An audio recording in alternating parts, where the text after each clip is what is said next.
All right, what is going on, folks? Welcome into Chalk Talk Social. It is Friday, November 14th. I got my Juega House hat on per usual. Make sure you use your code Sideliner Sports to go pick up your own Juega House hat for 15% off. Why not? These things are awesome.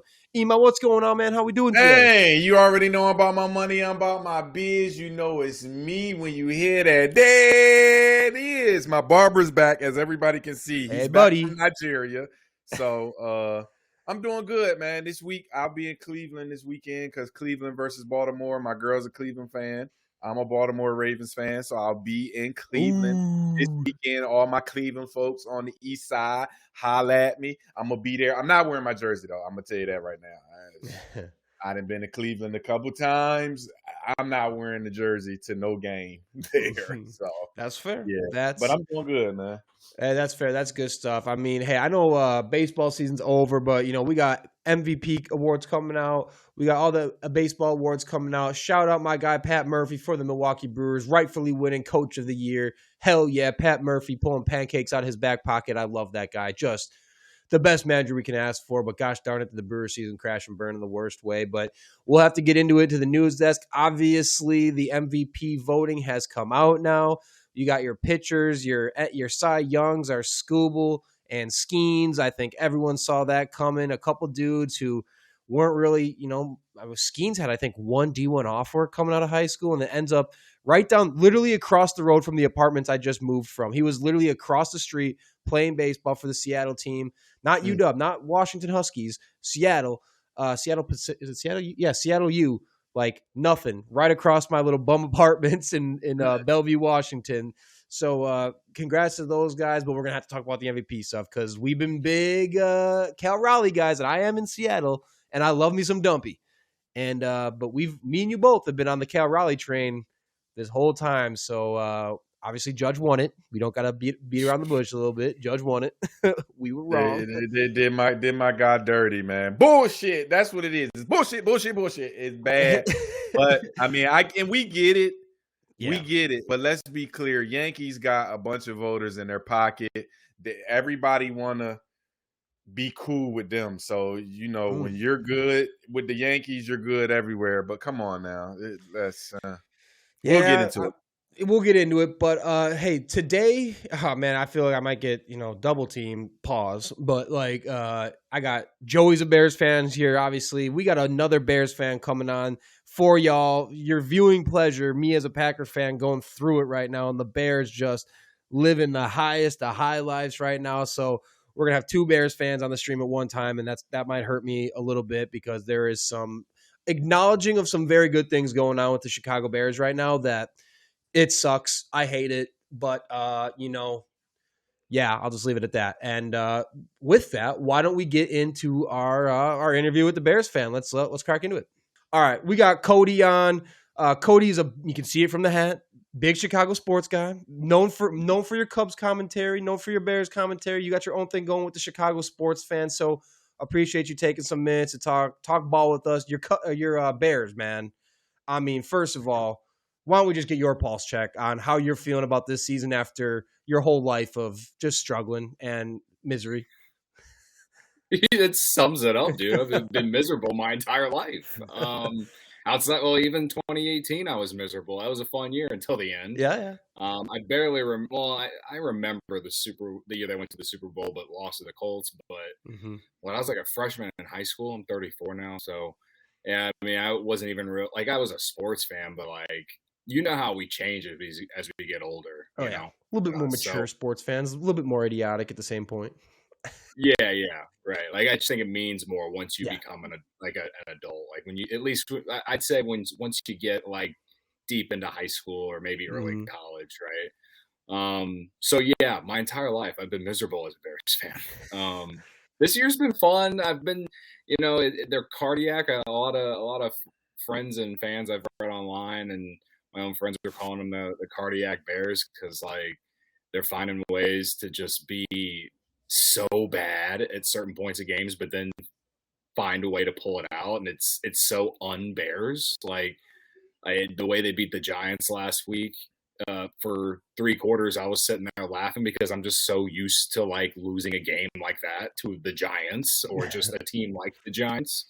Yeah, but I think also a lot of Bears fans is as sometimes a lot of us can get a little too excited. I think a lot of us think in the off season we get too excited because I feel like that's the one time that we can ever have any hope or optimism because we're always miserable during the season. Off-season champs every year, 10 years running. Right, exactly. You're not wrong. I know you're a Packers guy, but like you're not wrong. Like I just like I don't like so many Packers fans come at me with this stuff, and I'm like, yeah, I know, like I know, but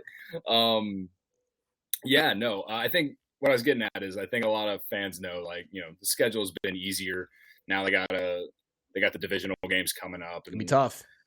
Yeah, it's gonna be tough. They got the Vikings this week. They got to play the Packers and the Eagles, or the Eagles then the Packers back to back.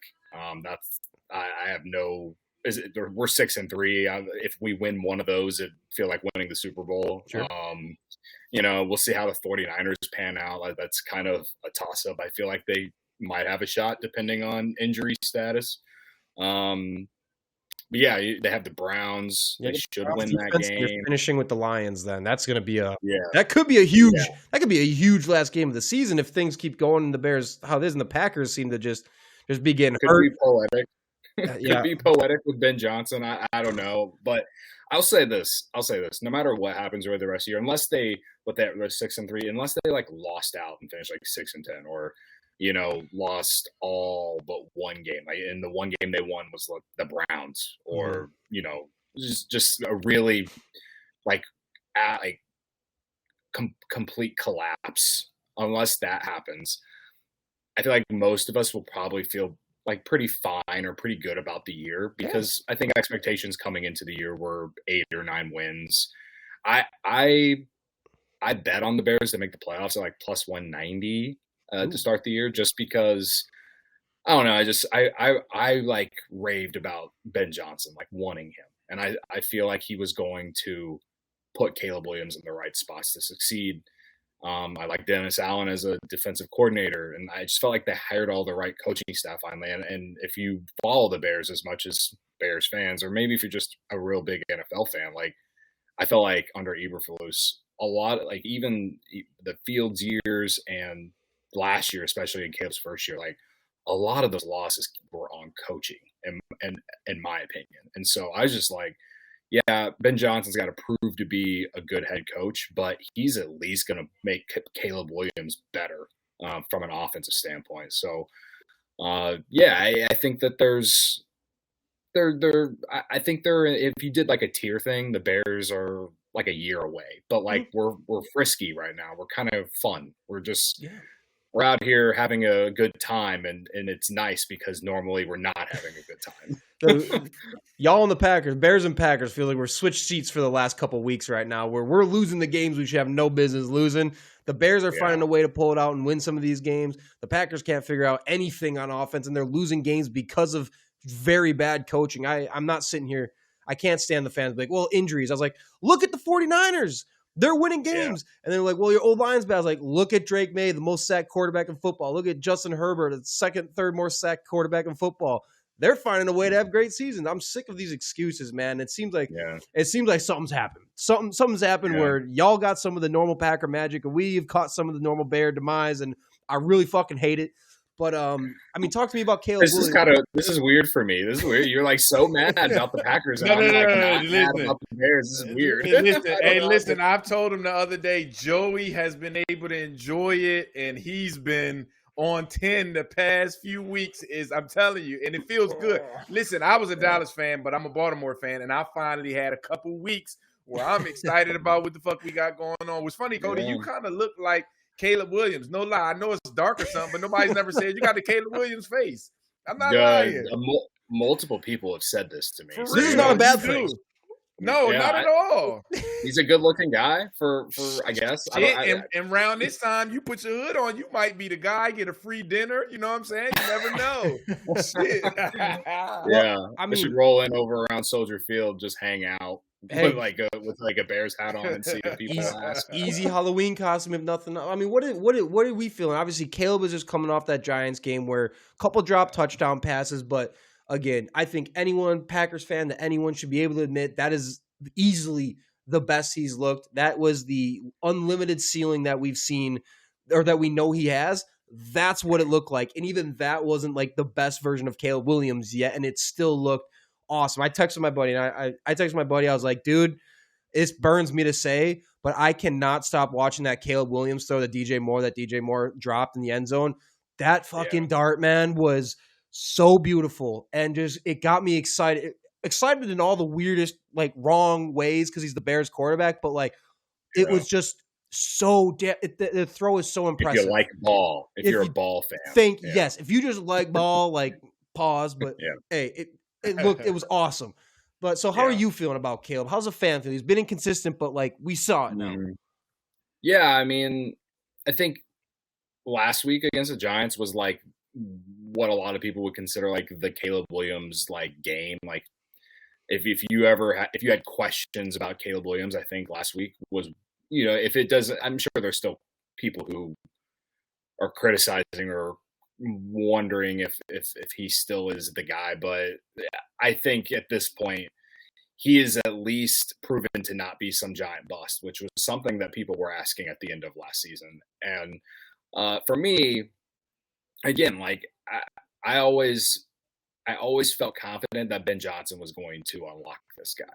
Like if he was able to do what he did in Detroit, and I can't give Ben Johnson all the credit for what he did in Detroit for on offense, but I mean, Jared Goff like got pushed out of LA for Matt Stafford, and they've been like one of the best teams in football the last couple of years. And I just feel like Ben Johnson had a big part in their success. And so when the Bears hired him as the coach, and you think about all the other teams across the league that hire these young head coaches that like these offensive gurus like the Sean McVays and Kyle Shanahan's and stuff like that. Like that's what I envision Ben Johnson being for the Bears. I won't lie. I can't believe I feel like I'm right. I've turned out to be right on this because I'm just so used to everything I think that's going to happen or will happen. I'm so used to being wrong about it because the Bears are the Bears. But in general, like I do really feel like Ben Johnson has brought out the best in Caleb Williams to this point for a year or two quarterback. I still think there's a lot of things to work on. Sometimes he holds onto the ball too long. Oh yeah. Sometimes he goes for the home run play too much. There's times where, you know, he could just hit the check down and instead takes a sack or something, you know, like, or it's a situation where he holds onto the ball too long. I mean, I can't sit here and say that I know ball more than, you know, the biggest Bears content creators on the internet, but I can't sit here and say with my eyes that Caleb Williams, I think he's solidifying himself as like someone who could really lead the Bears to not just perhaps maybe the playoffs this year, but like beyond. Like this is a guy that I feel like he is leading this team. All of the noise with this guy, the painting the nails and all of that, I've never understood it. I just think maybe it's just fans who just didn't like him because he was at USC, whatever. But a lot of it, it's just noise. When you watch this guy play, you can see why he was the top pick in the draft. The quarterbacks in this draft have been awesome in general. Yeah. But overall, I mean, I think for a long time we're going to be debating between who are the best ones in this draft. I can't sit here and say that Caleb Williams is the best one out of those right now, but in 5 years, if we have that conversation, like if I can't sit here and say Caleb Williams is that guy, I feel like he's at least going to be part of the conversation and not be talked about as like some bust. Yeah, for sure. I'm gonna be honest. I don't like the nails thing. I'm an '80s baby. I'm a little older than everybody, so that don't really do well with me. But he is the most gifted quarterback that came out of that draft. So going down the stretch, y'all been having good weeks, and I know you've been looking at the Bears. As the Bears team, what's y'all superpowers? And then what do you think is going to trip y'all up kind of later in the year as far as kryptonite that's going to have y'all just be like, oh shit, that team does that well or do that well? And what do y'all lean on more in the stretch of the season to kind of get to the playoffs? I think like their superpower has just been the ability to get a lot of turnovers. Like they get teams to turn the ball over a lot because this defense, like it's not good. At least right now, it's not because they have a ton of injuries. Like Jalen Johnson has barely played this year. Huge. He's their best corner, right? Like I could go down the list. It's the Al Harris effect. Despite all, right? I mean, hell, they gave up over 40 points to the Bengals to Joe Flacco 2 weeks ago or whenever it was, right? Like so the defense right now at least is not good. But I think when it is healthy, it is at least serviceable, or at least not the worst in football. But despite all of that, the fact that they've recently been giving up a lot of points, they still find ways to take the ball away. And one of the reasons that they came back to beat the Giants is because they got that fumble late in the game there. And I think that's something, if you've watched every Bears game this year, that's something that they've done. So I think that's like their superpower. It also could be their kryptonite because the way the regression of that could be coming, and the way this defense is set up right now, like I don't know if they're going to be able to get stops without the turnover against some of these better teams. So it's a blessing in disguise perhaps right now. I think honestly, that's how I truly feel about like their superpower and their kryptonite. I just think it has everything to do with the turnover game right now. Yeah. Well, one thing I know about Al Harris, he's going to continue to have a defense that may get turnovers. He did it in Dallas. I'm telling you, he did it in Dallas. He does it everywhere he go. When he played. So that's one thing you can kind of bet that he's going to be able to get turnovers for his defenses. Broke my heart when he signed. Broke my Packer heart when Al Harris signed in Chicago, especially knowing what he did for Dallas. I was broken. Ben Johnson, great staff around him. Bieniemy, Al Harris, like I love what he's done. Obviously, the defensive front, it's going to be vulnerable, and you're going to really rely on your coverage to produce and allow you to be good in the trenches. But come playoff time, if you can't win in the trenches, it gets really hard to win football games. So I think they'll be able to turn over the best. And CJ Gardner-Johnson, looking pretty looking good. Like he played good. Good pickup right now. Man's been living in 5 different states in the last 2 months, and like he's doing his first 2 games with the Bears. Really, really nice first 2 games. So. And obviously, once Jalen Johnson is like healthy and going, and Tyreek Stevenson got a little bit banged up too, that defense has enough. I mean, even without Gardner Johnson playing well, like there's enough there and well coached means so much. We saw it. Deron Bland ain't no fucking all-world quarterback, but with Al Harris, he just kind of is. So I think they got a lot going right. And as long as Caleb can maintain consistency again, like you said, can be better about just smart decision with the football sometimes and just sometimes knowing when to get rid of it rather than try to make a sprint 20 yards around the entire field, go 50 yards backwards just to do something type of thing. You eliminate more of those. Should be fine. You got a good O-line, good run game. So I think the Bears, I can see it going. I got to know though, out of curiosity, and please do not lie, what was could you recreate your exact reaction to them drafting Colson Loveland with that pick that they used on him?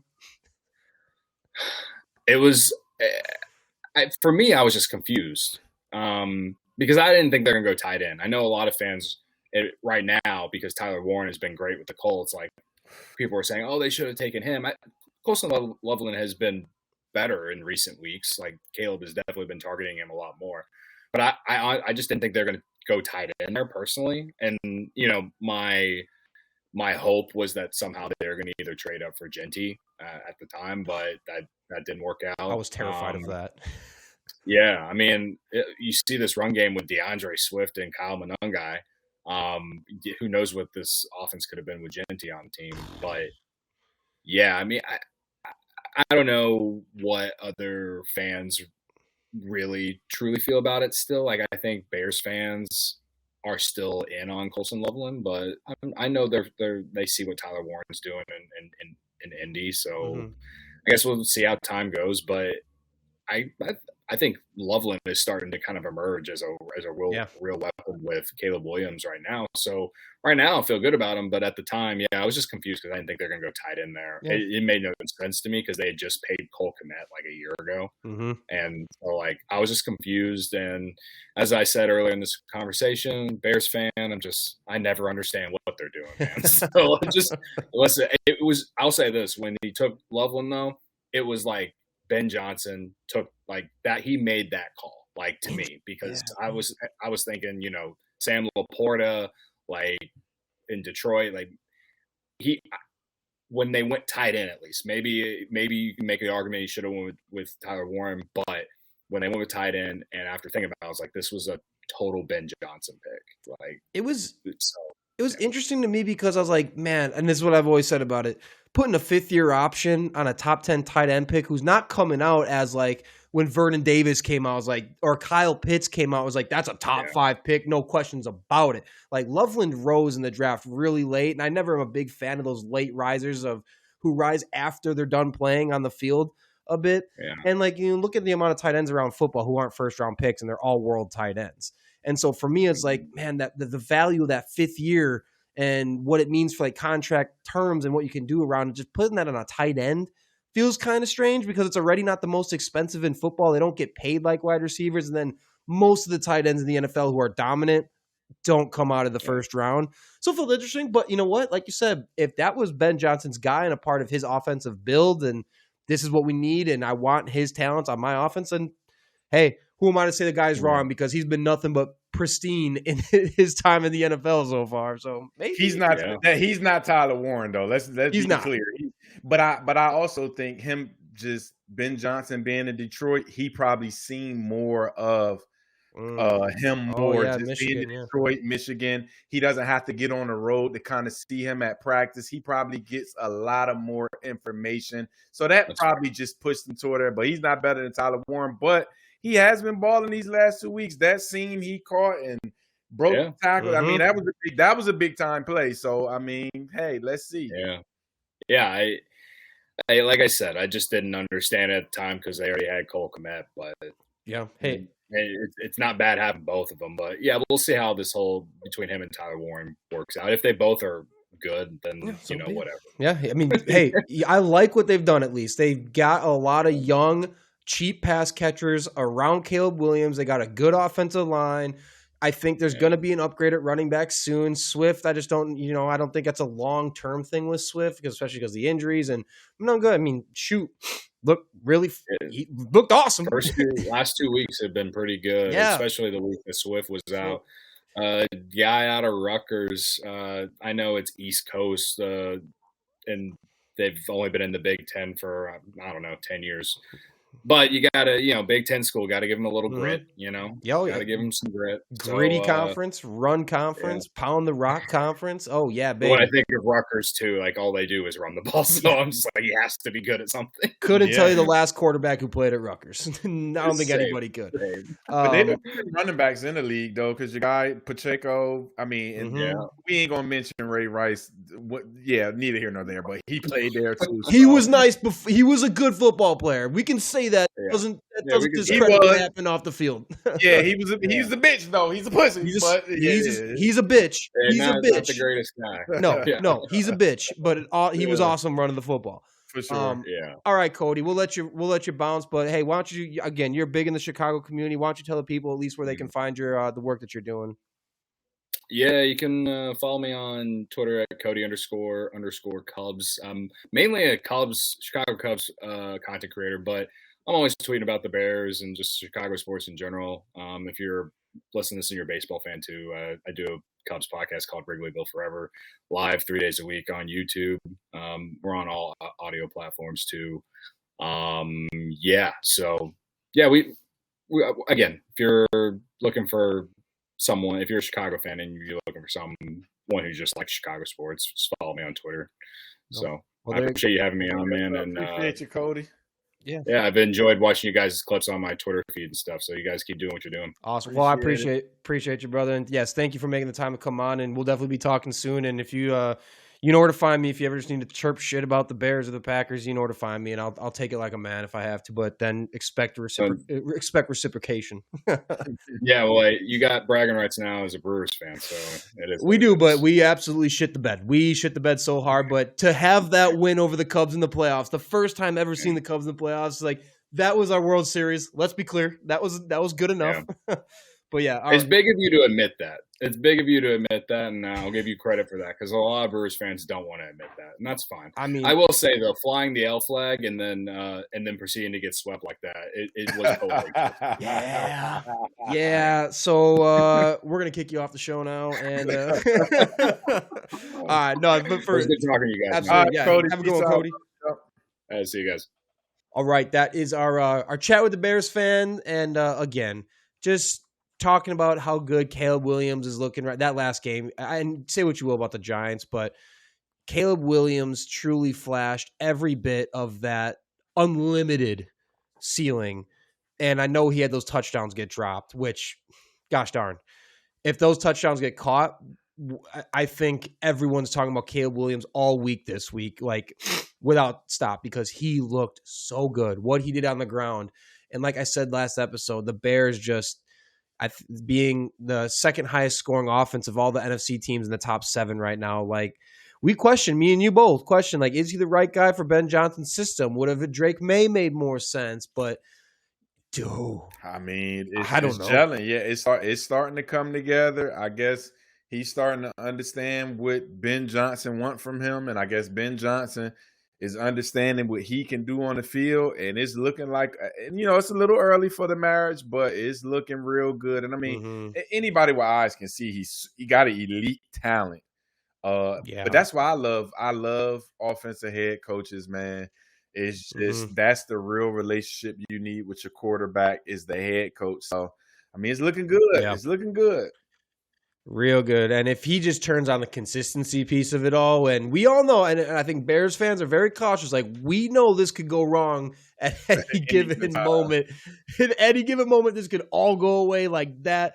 Bears fans are expecting. I was actually texting a Bears buddy, another Bears fan of mine, just like, hey, I'm giving you your flowers. Don't ever expect me to say these things again. But his direct text, I'll read it. His text back to me is, yeah, being a Bears fan / just experience, I don't want to get too excited, but I do think this could be that come-out game he needed. Like, he's played well in pockets, but I feel like this was his arrival game.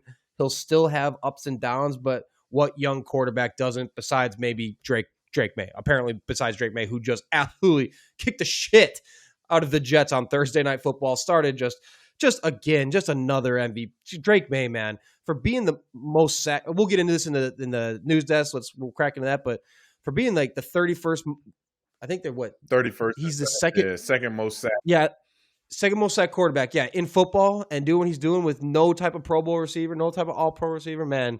Hard to go against him for MVP, but that's going to be one of our news desk topics. So speaking of Bears fans, speaking of news desk, Joey, why don't we crack into it?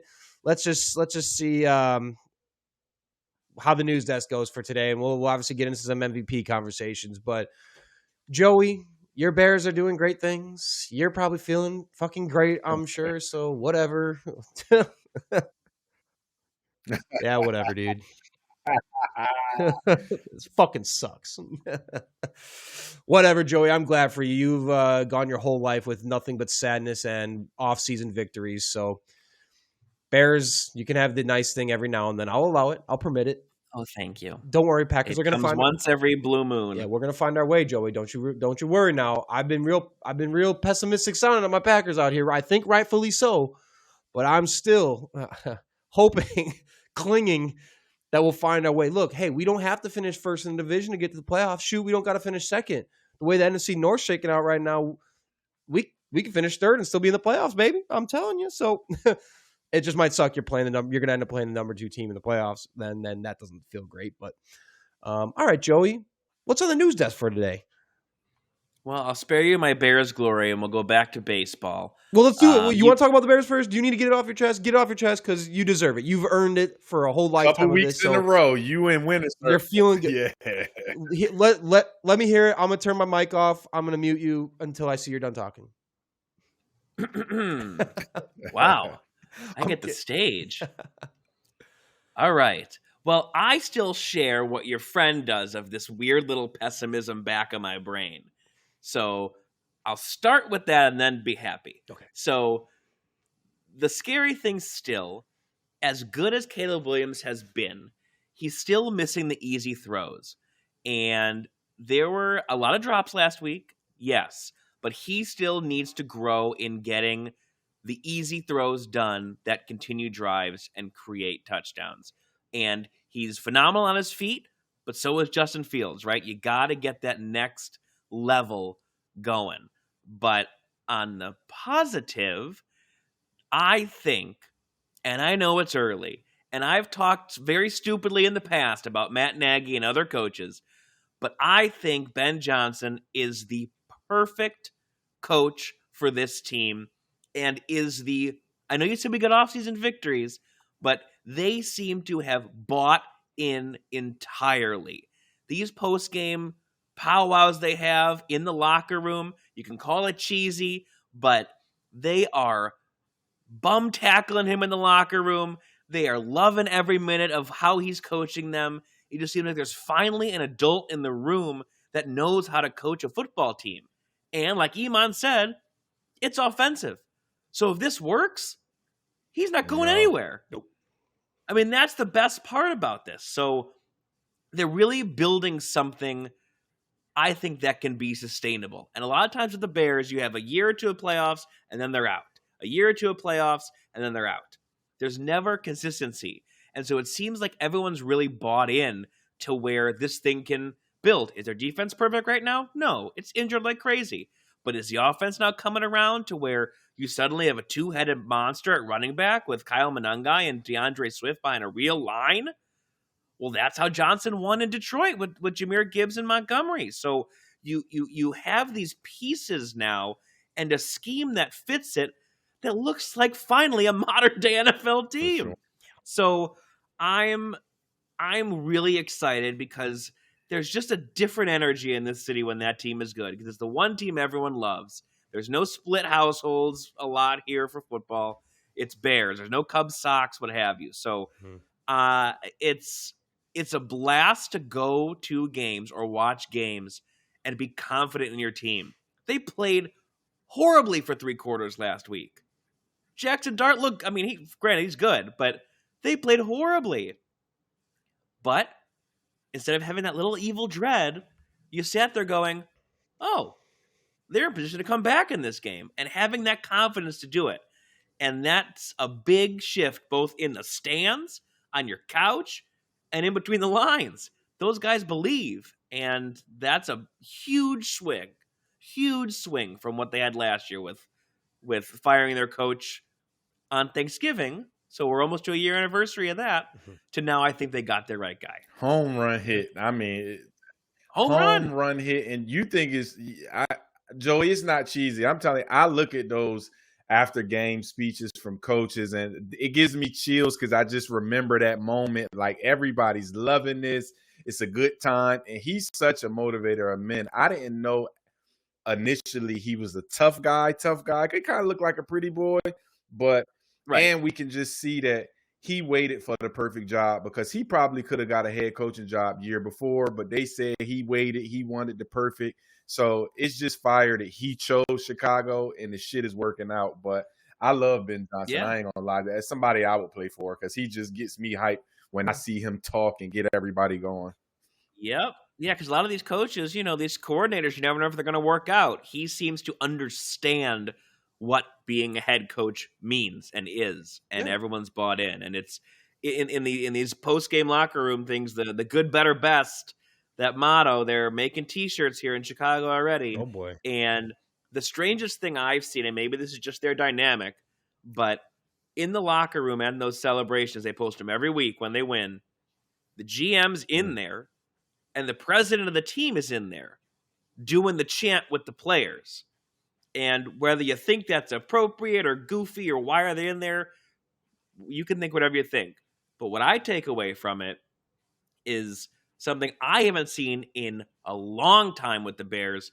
That means the coach the GM and the president all like on each one other. page. Yep. And they get along, and they're on the same page, and they have the same plan, and they're all together with this team. It's not a stuffy businessman on one side, and the coach isn't talking to him on the other side, and then they end up with Mike Glennon and Mitch Trubisky, and no one talked to each other. It's not like that. What they a time. like each other.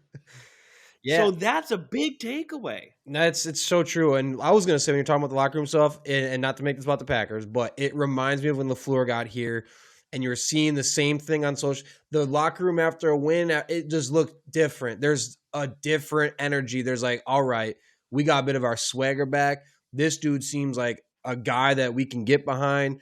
He just revitalized the whole thing. And like I said, it's the offensive play caller thing. If you're calling plays successfully in the NFL and you come over to head coach, it seems like the transition is so much easier than, getting a passing game coordinator guy to come up and take the big jump, or, credit to Dan Campbell as well. He's getting a lot of credit right now for taking the play caller reins and things looking pretty good. It's so funny seeing a big dude like that get the little readers on, the glasses on, and then you see him being the whiz kid behind there. I always give Dan Campbell the shit for he wasn't the reason the Lions are so successful, but hats off to him. But man, the Bears, it does truly feel like watching this team, and like you said, Joey, the kind of the camaraderie and the buy-in, which how can you not get bought into Ben Johnson? That was one of the best coaching candidates to come on the market in so damn long.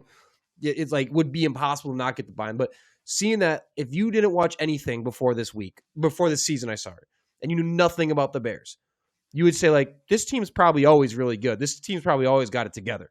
Just watching them. You can say that about anyone in a season where I was like, you never watched a season before and they're just great that season. But the Bears don't look like a team that's just coming off firing a coach midseason a year ago.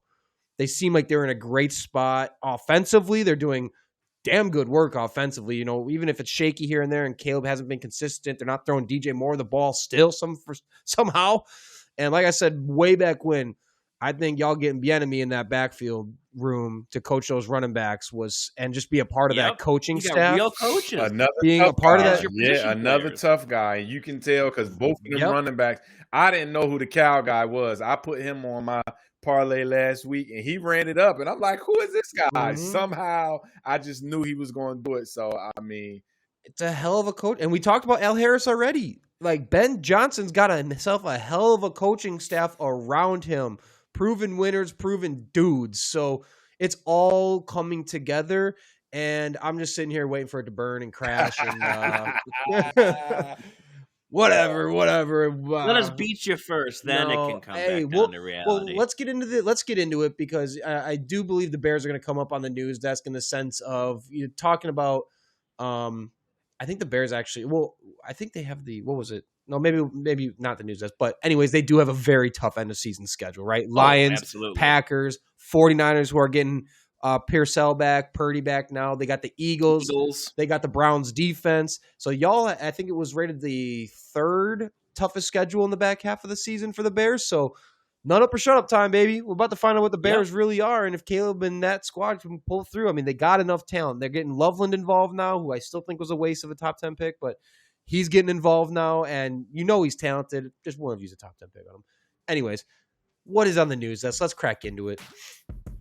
All right, going back to baseball. You guys teased it in the beginning, but that MVP vote came in on the AL side. Judge over Raleigh, and then no doubts on the NL side. Ohtani grabs his MVP. I think it's his fourth in 5 years, something like that. It's insane. He's an alien. Yep, he is an alien. But I guess we'll start with the AL side of things. We kind of teased it a little bit, but did the voters get it right with Raleigh and Judge? I agreed with you what you guys said in the beginning. If you want to expound on it anymore on Team Raleigh, Team Dumper. I mean, I saw a stat today from Opa Stats. Since the BBWAA, the Baseball Writers Association of America, started and began awarding the MVP in 1931. Granted, there hasn't been many 60 home run guys, but Cal Raleigh becomes the only MLB player to hit 60 home runs for a playoff team and not win MVP. Small sample size, nonetheless. an outlier in an historic. Again, people are like, well, but he wasn't the defensive player he was 2 years ago or last year, not this year. He wasn't a platinum glove. What this and that. I was like, bro, again, he manages the Mariners pitcher staff. He's calling those games, which not many people are doing. He's still got an absolute rope of an arm, cannon of an arm. He steals bases. He's clutch. In the playoffs, he was hitting clutch dingers. He was just there doing his thing, man. And I think it's so and again, you take him away from Seattle, he is so much more valuable to Seattle and Seattle's wins than Aaron Judge could even sniff in New York. I mean, again, the Yankees pitching was utter dog shit this year. That bullpen was horrendous. But look at that damn lineup. That is still a lineup that probably gets you pretty close to where you ended up either way. You take Cal Raleigh out and look at the Mariners. Most of the Mariners hitters are 230, 220, 240 hitters with not much going on. Eugenio, they got the end of the season, the back half, and he comes here and he hits, 4 home runs the rest of the season once they traded for him, which is such a classic thing. The Mariners always go get big stud bats and then dog shit. You know why? Because the Seattle Mariners field is one of the hardest fields to hit home runs in all of baseball. That is a known thing. Meanwhile, Yankee Stadium, one of the easiest to hit home runs in. But the thing for me is I look at Aaron Judge stats, like I said, and you just look at the comparisons, and I think Cal Raleigh batting 247 is gonna hurt, because I think there's only Cal Raleigh beat out Aaron Judge in only plate appearances, home runs, RBIs, and stolen bases by 2. Aaron Judge otherwise swept the field in any stat that matters that anyone would look at. And so makes it tough to be like, nah, he didn't deserve it. I don't know. What do you think, Iman? I mean, I'm just highly upset because, like I said, and we know playoff actually has nothing to do with MVP, but I tell people to have the endurance he had, because he had a better playoff performance. You say what you want to say. He's had a better playoff performance. And to me, being a catcher is way harder than what Aaron Judge is. So, yes, his batting percentage is going to be down because y'all don't understand the toll that it takes on his legs. And hitting comes from legs and just endurance and just all of that. Like I said, I think our voters need to stop being glazers of the Yankees. Most of the young kids say DE, but I ain't going to say what DE mean because that is what it is. But I just think it's lazy to me. I just think somebody who's had a historic season, somebody who's revitalized an organization, a new face. He's not a new face, but a new face coming out to being a superstar. And he has a better nickname. The nickname itself should have won the MVP. So I feel bad for him because I think people, when you have seasons like this, you cap them off by awards. And when you don't win the awards, people still remember the season, but it's a silver slugger. Yeah, it just would have been the cherry on top for him to win MVP. And I just think he got robbed. I ain't gonna lie to you. I just think it's just people love the Yankees. People love Aaron Judge. He's a nice looking guy, big, strong, nice looking guy. But I just thought Cal should have won. It's just hard. And again, I wanted Cal real bad. I think from a single season, historic perspective, it seemed like every week, every month, he was knocking down something new from creating history. Whereas Judge's stuff was more like career history that he was knocking down. But again, man, I think the thing that gets me is when I see a 1.145 OPS out of Judge, that's freaking absurd. 331 batting average, 137 runs scored, the batting wars, the fielding wars. It's just it's hard. It's getting harder for me. I don't get it. I think in the sense of valuable, he is extremely valuable. Cal is more valuable to his team and his team's success. There is no questions about. I will stand and plant that flag on that hill all day long.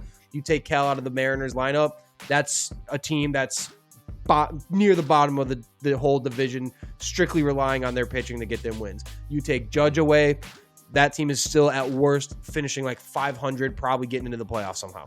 So, and that's what the MVP stand for, the most valuable player. And that's what I period. That's where I'm at with it, because statistically, blind eye test, like blind resume test, it's not even close. Judges your MVP, it's not even close. Just blind resume. When you do the whole, what is the actual value of this player to that team, to their success? Again, I don't think it's particularly close. That's Calvin, which when you consider the rest of his season are still definitely MVP numbers. Well, and he's playing the hardest position in baseball. I don't know, man. What's next, Joey? All right, next up, we're sticking in the MVP category, but we're switching to NFL. Who is our mid-season MVP? And we're looking at QBs here. Stafford, Drake May, Mahomes. Where are we leaning here with some of our mid-season awards for some of the NFL's best gunslingers?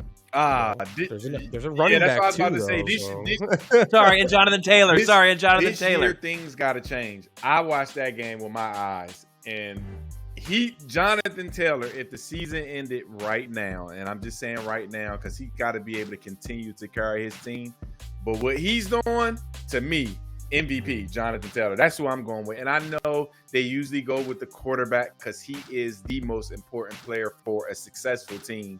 But I mean, listen, Jonathan Taylor is the MVP clearly right now. He's eating this shit up. I'm not even. He's carrying the Colts. I looked at Daniel Jones. He's the same Daniel Jones that he was in New York. He's carrying that team. So I'm going Jonathan Taylor. Yeah, I mean, I've been a Drake May guy all season since the early goings when Patriots fans were calling me a Patriots homer, even though I've never cheered for that team once in my life, never will. But, I mean, I think, and again, great game Thursday night. I mean, Drake May's season is absolutely phenomenal. Second in completion percentage, second in yards attempt, fourth. I mean, everything he has is like top 5 numbers. It's absolutely ridiculous what he's putting up. I think he's got a very easy schedule all season. The rest of his season schedule is very easy. But again, he's doing it being one of the second most sacked quarterback in the NFL. He's doing it with no serious, let's be honest about his weapons, no serious weapons out there, which is very Tom Brady-esque, just balling out with no all-world receivers. You know, the one time he gets Randy Moss, they don't even win a Super Bowl. So it's very, everything about this Patriots season just is like so, of course the Patriots are doing this again with the coaching, quarterback thing is just spectacular. Fucking Mac Hollins has been one of the best receivers for the Patriots this season. That's the receiving core. And Stephon Diggs has been awesome, a little banged up, but I think it's easy to go Drake May. I'm still like, I want to say Drake May, but I'm going to give you my argument for Jonathan Taylor because, again, I agree. If we're talking about a running back who is pacing to break LaDainian Tomlinson's single-season touchdown record, go well over 2,000 yards, at a position that's currently severely undervalued in the NFL in a passing league, and he's doing this in a passing league at the undervalued position, and you think about AP, Adrian Peterson's 2012 MVP season. I think that's the last time an MVP running back there was. He's going to piss on those numbers. And like, he's practically already about to surpass them. Actually, he has surpassed some of AP's numbers from his MVP season. So you think about that. If you think about the Colts, like, where have they improved? Their offensive line has been a top 5 running offensive line last year and this year. They were a top 10 pass blocking offensive line last year and this year. They've added Tyler Warren, a great tight end. But you can't tell me if that O-line remains equally as dominant that we should be like, well, Daniel Jones is clearly the reason here, right? I think it's more that you have an all-world running back who finally is just getting some better competent. I mean, Daniel Jones' quarterback play is far better than Matt Ryan was nothing with the Colts. It was terrible when Matt Ryan was with the Colts. Anthony Richardson might have been the worst thing I ever seen playing quarterback for the Colts. So Jonathan Taylor finally got some competent quarterback play where teams just can't load the box, try to just take Jonathan Taylor out the game and dare you to pass the ball. So the fact that they just have that and teams have to respect both of them and the boxes are lightening up, and you see what Jonathan Taylor can do with that. And then if we're talking again, that MVP, that value to the team, the success, obviously Matt Stafford's another name that is very obvious candidate. Drake may have got to give him his flowers, but you know, think what Shanahan's doing. He's winning a lot of football games with the most injured team I might have ever seen, and Mac freaking Jones at quarterback, and he's got wide receivers missing. Kittle was hurt. If the Colts or if the Rams were to lose Stafford, which is still a possibility, I'm out here thinking McVay still's going to get the job done. They're going to win plenty of games, and they still have a great defense. So in terms of the value to the team, if you go ahead and take away Jonathan Taylor from the Colts offense and team just like, all right, well, we're going to get after Daniel Jones' ass and make him work for it. I think the loss of Jonathan Taylor outweighs the loss of Drake May, outweighs the loss of Stafford, because again, the Patriots schedule might have been the easiest schedule, one of the easiest schedules in a long time. And, you know, they can't pick that, whatever, I get it. But I don't know. It's Drake May or Jonathan Taylor for me. I just had to. I have so much fatigue with the quarterback MVP award. Just like make your own damn award for the quarterback then. Like I have so much fatigue with this shit at this point that I just simply, and again, a guy who's got 4 games with 3 rushing touchdowns and we're halfway through the season, folks, come on. Come on. Can we just freshen up the award a little bit here? How are we going to disrespect that? And again, Jonathan Taylor might not even win Offensive Player of the Year then somehow, right? Which would be crazy because let's be clear, every defense that show up on Sundays is trying to stop Jonathan Taylor. Like I looked at that game, it was 8 in the box, and this guy is still getting in. Yeah, listen, I'm with you. I'm over the fatigue of the quarterback, man. Like, yeah, I personally, it's impossible for me to look at Drake May's everything and be like, yeah, that's an MVP quarterback right there. That is every bit of an MVP quarterback. But then Jonathan Taylor, everything he's done, that's an MVP running back. And then it just comes down to, well, how the writers and the voters are going to value. But I want to go JT, and I'm going to lean JT because I just have so much damn quarterback fatigue at the award. What's next? All right, next up, after my Bears single-handedly got Brian Daboll fired in New York, who are we thinking is his replacement for the New York Football Giants? Are they going the former coach route, new coach route, college coach route? Where's our temperature on this Giants job? I am shocked to see Mike McCarthy is the favorite, being called the best fit. And Mike's been doing some media tours now. Mike's been on my TV a little bit now. I know Mike's itching for the comeback now, so his name is coming up as best fit. What do you think about that one, Iman? He's a good coach. Now, I'm going to tell you, I was a Dallas fan when he was over there, but you cannot discredit that we won when he was there. When he was in Green Bay, he won. Yes, he's not the rah-rah guy. So if you're going to have to bring somebody with him that's going to have to corral the guys, get the toughness out of them. But we're talking about quarterback whisper, a great offensive coordinator. Like, let's be clear. He can call offense. I think he kind of just get disrespected so much. He's a Super Bowl champion coach. I think he's the most disrespected Super Bowl winner ever. Like, people talk about him like he was going 12-5 in Dallas. Who else has done it? Mm-hmm. Listen, I've been around since Jimmy Johnson now, and you can't name too many people who was going back-to-back 12-5 winning the division in Dallas, because you got to deal with Jerry Jones, you got to deal with everything, and still was able to win. So I think Mike McCarthy is the best option now because he can coach. He's just a great coach. He's gonna win games. By the end of his tenure in Green Bay, and you saw it with Dallas, the time management stuff was still a problem, and that was like kind of the thing. And then and when he was in Dallas, right? Remind me, he had young buck Kellen Moore, right, as like OC at that point. But even after him, he took over after Kellen Moore, and we were even a better offense. Let's be clear, because he loves running the damn ball, and that's why I say Kellen Moore was one to throw every down. We were better complete offense after Kellen Moore. Listen, I'm with you. He's gonna have to bring somebody in to help him with all the other things, because he does miss out on that. But I mean, that guy's a great coach. He's a Super Bowl champion.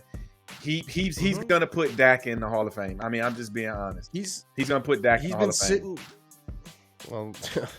Well, he's been sitting back watching, learning, studying.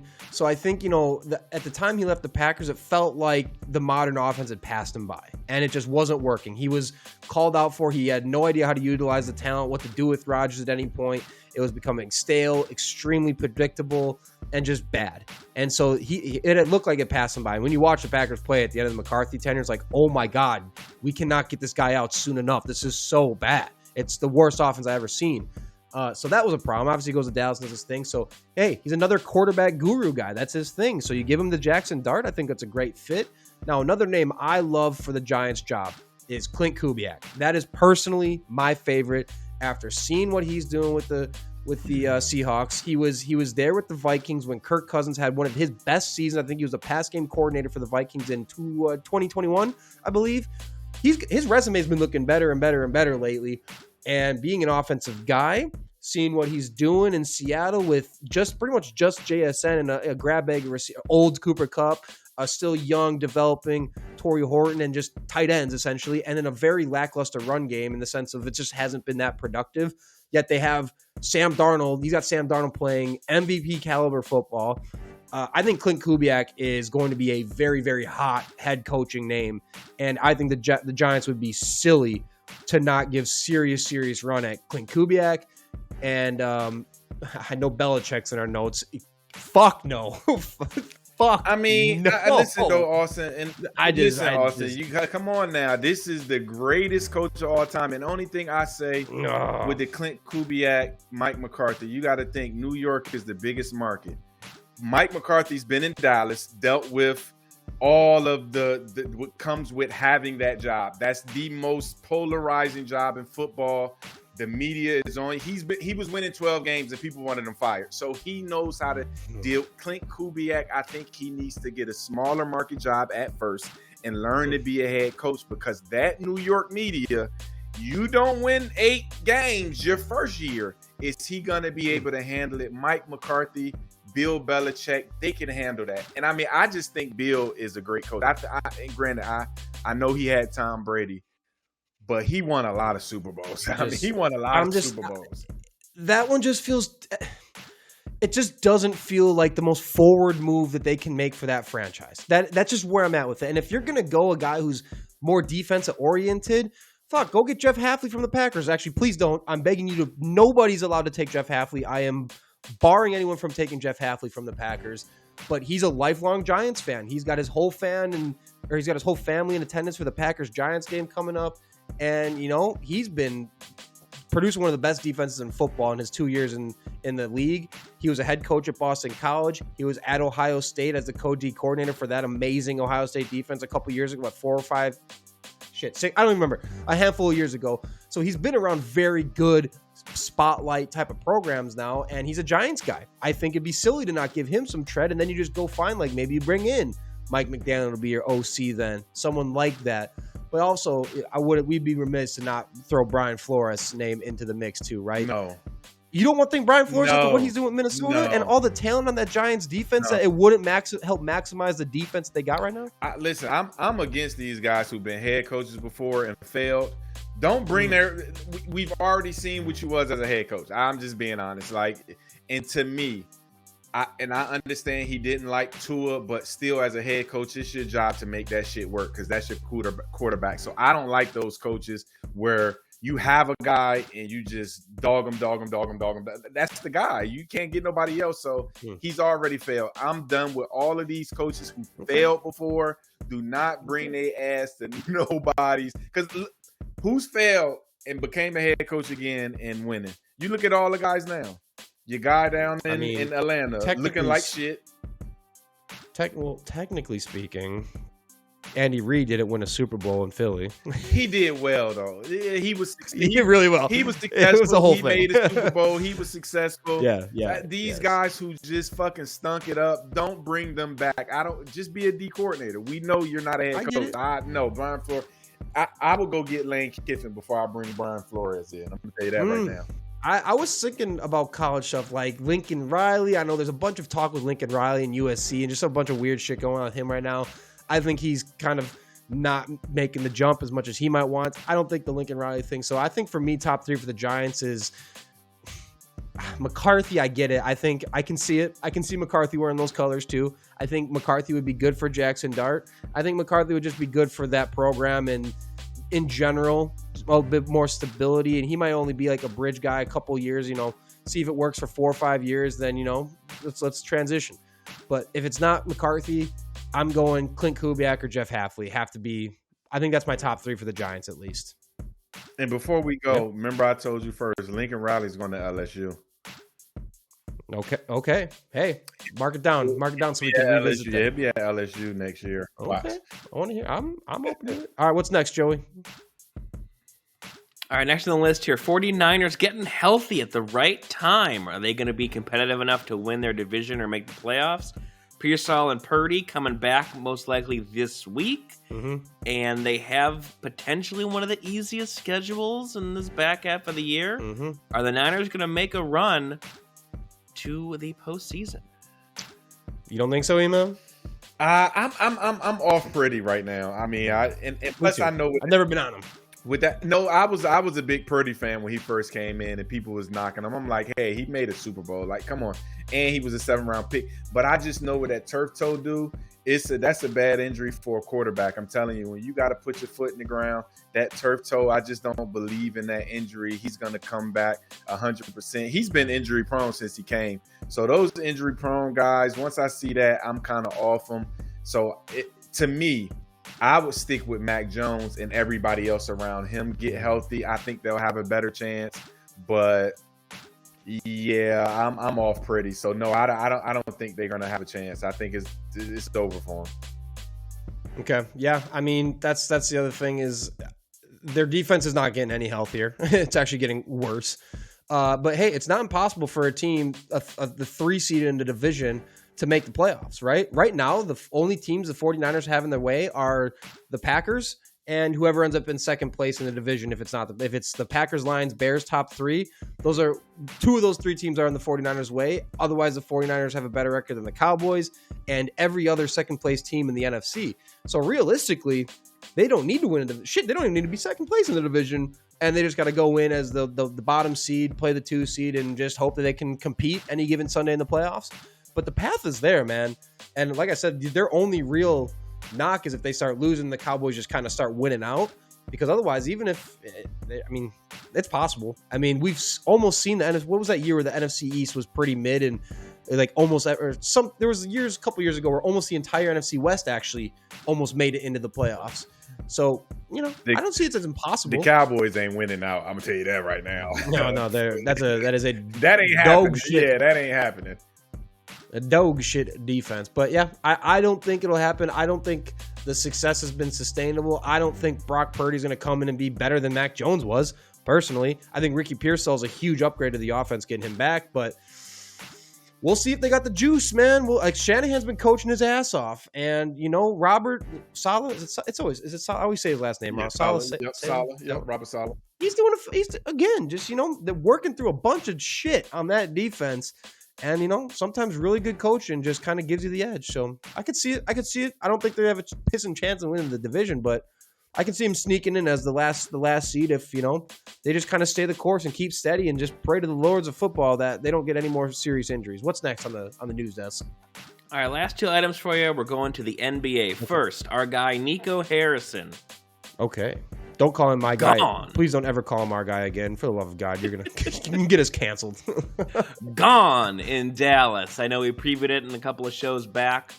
What is he still doing there? How is he still in charge? They finally pulled the plug this week in Dallas. So, why did it take him so long? How did they even allow him to trade Luka? Or a million questions we can ask. Mm-hmm. But who are we thinking is going to be in that GM seat in Dallas? Is it going to be a familiar name, a former player? Where are we going with this to try to fix the disaster that is the Mavericks?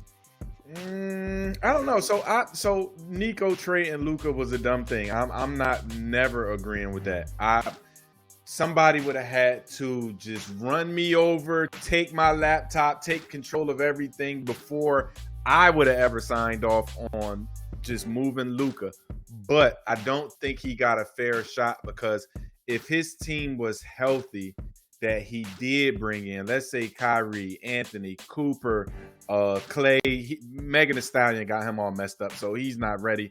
I just didn't think he got a fair shot. But, I mean, you got to think about it. He did let Jalen Brunson go, and he's balling and letting Luka go. So I guess it was only right to get up out of there. But I don't think he got a fair shot because the team that he put together has never been healthy. So I kind of think it's kind of funny, but I mean, shit, you traded Luka.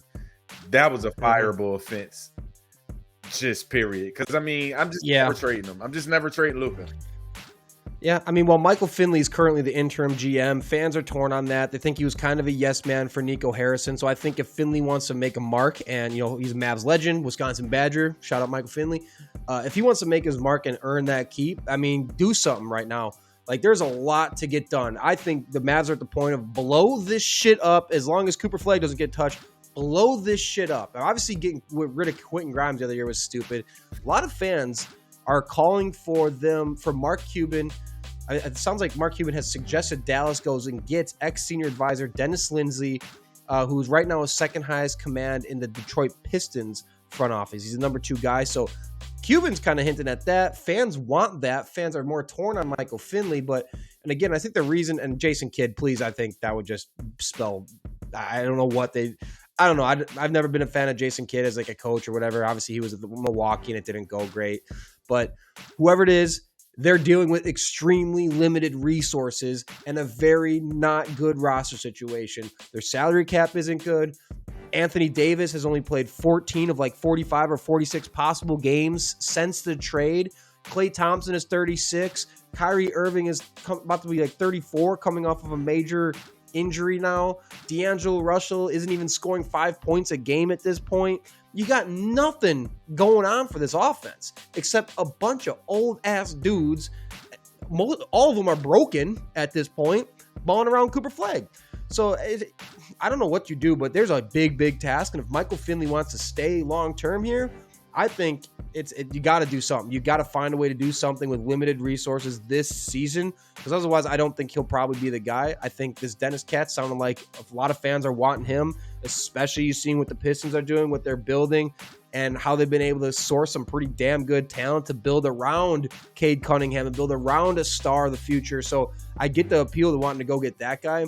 It's just going to be a monumental task for whoever it is, but sometimes it's fun, man. When I flick on the video games, I want the monumental task. I'm playing around on the video games, but obviously this is real life. But they better not bring nobody in, like you said. Jason Kidd is a trash coach. Get what you talking. He's another guy who was a fucking failure as a head coach, and he had one lucky season because he just let Luka play, and he had Kyrie, so they made it to the championship.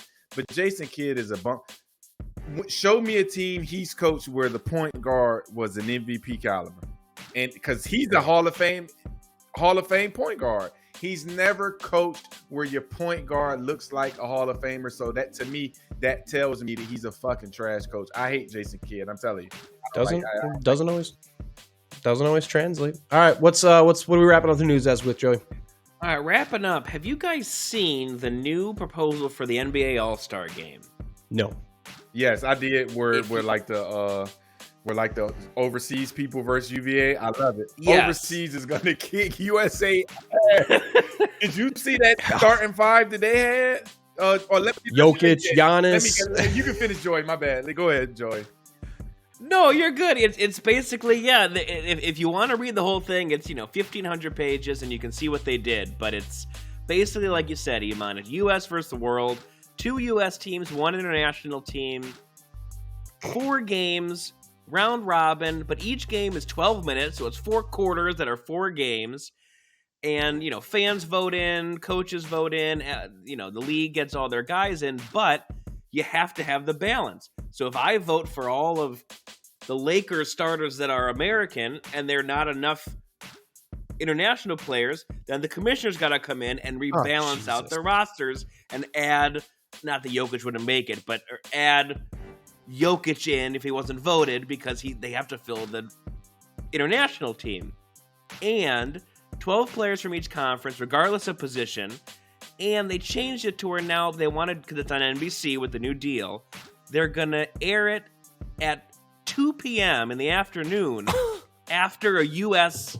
hockey Olympic game is their goal, to save the audience, which in my opinion are opposite audiences, but it's this whole convoluted crazy thing. So I can get your thoughts on that, but also just these all-star games are funky in how we're trying to save them when nobody seems to really. I definitely hate them now, but Austin, who doesn't want to see Luka, Shai, Jokic, Wembley, and Greek Freak versus whoever. I want to see that. I'm just being honest. I want to see that. I want to see that. So to me, I think that's the exciting part. I mean, the rest of the shit, it's been bad for years. I just think how they did. I just want to see that international squad together. I mean, you got Jokic and Luka passing, Wemby catching. Shit, I mean, Shea, I called him Shy, but Shea, I mean, goodness, I want to see that.